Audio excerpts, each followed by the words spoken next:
मेहनत का भी जाया नहीं जाती, यही वो चमक है जो अंधेरों में भी रोशनी बन जाती है। যার বাংলা অর্থ করলে দাঁড়ায় পরিশ্রম কখনো বৃথা যায় না, বরং অন্ধকার সময়ে তা ধরা দেয় আলো হয়ে। ঠিক এমন একটি উক্তি ক্যাপশন দিয়ে ফেসবুকে একটি ছবি শেয়ার করেন নাঈম শেখ। ছবিটি শাইনপুকুর ক্রিকেট ক্লাবের বিপক্ষে তার সেঞ্চুরির ইনফোগ্রাফিক্স। শেষ কয়েকটি ঘরোয়া টুর্নামেন্টে নাঈমের বদলে যাওয়ার গল্পটা জানা দর্শকদের।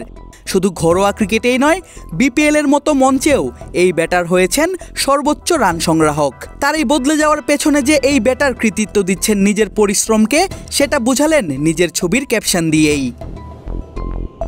21 মার্চ শুক্রবার শাইনপুকুরের বিপক্ষে হাঁকানো সেই 100 রানের অপরাজিত ইনিংসে নাঈম ব্যাট চালান 162 স্ট্রাইক রেটের উপরে, হাঁকান 11-4-এর সাথে 5 ছক্কা।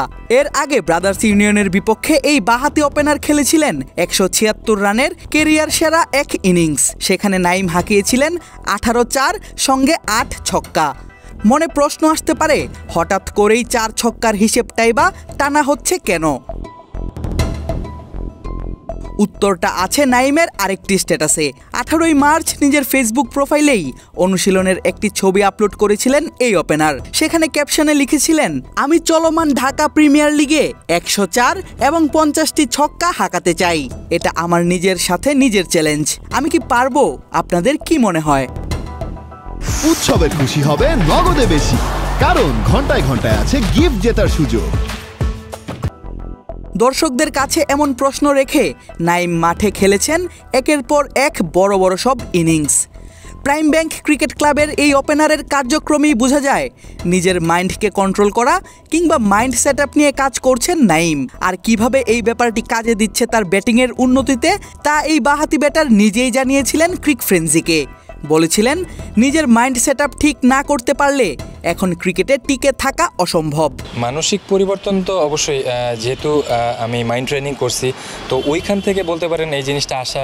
অনেক বড় ভাই সিনিয়রদের হেল্প নিছি, তো মাইন্ড ট্রেনিং করার পর এই জিনিসটা নিজে নিজে রিয়েলাইজ করছি। আগেও আমার যে ভেতরে ওই জিনিসগুলি ছিল, বাট নিজের যে জিনিসটা নিজে প্রপার বুঝতে না পারা, যে জিনিসগুলি আগে নিজের ভিতরে ছিল বাট আইডেন্টিফাই করতে পারিনি যে আসলে এই জিনিসটা আমার দরকার, এই জিনিসটা করা উচিত, কিন্তু ওইভাবে পিক করতে পারিনি। হয় মাইন্ড ট্রেনিংয়ের পর ওই জিনিসগুলি চেঞ্জ হয়েছে, যেটা বলতেছেন যে মাইন্ড সেটআপ আপনি চেঞ্জ না করলে এই লেভেলে এখন আপনি সার্ভাইভ করতে পারবেন না। কারণ এখন ক্রিকেট অনেক আগে গেছে ভাই, এটার সাথে আপনি যদি তাল মিলিয়ে খেলতে হয় তাহলে অবশ্যই আপনার মানসিক পরিবর্তন আনতে হবে, আপনি স্কিলফুল হতে হবে। তো ওভারঅল সব কিছু মিলে ডেফিনেটলি একটা মাইন্ড সেটআপের একটা পরিবর্তন আনতে হবে। আর সেই মানসিক পরিবর্তনটা নাঈম করেছেন নিজের সাথে নিজে চ্যালেঞ্জ নিতে নিতে। সর্বশেষ বিপিএল এর কথাই ধরা যাক। 14 ইনিংসে খুলনা টাইগার্সের হয়ে নাঈম শেখ করেন 511 রান। আর সেই 511 রান করতে তার ব্যাট থেকে আসে 46টি 4 এবং 30টি ছক্কা। বিপিএল এর আগে শেষ হওয়া এনসিএল টি20তে 10 ম্যাচে 316 রান করা এই ব্যাটার হাঁকিয়েছিলেন 35-4-এর সাথে 11 ছক্কা। অর্থাৎ পরিবর্তনটা সূর্যের আলোর মতোই স্বচ্ছ।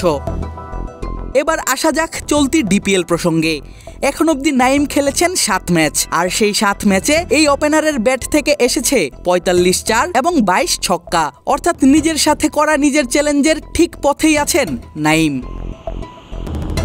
সব ঠিক থাকলে ডিপিএলে আরও 4টি এবং সুপার লিগে আরও 5টি, মোট 9টি ম্যাচ খেলার সুযোগ পাবেন তিনি।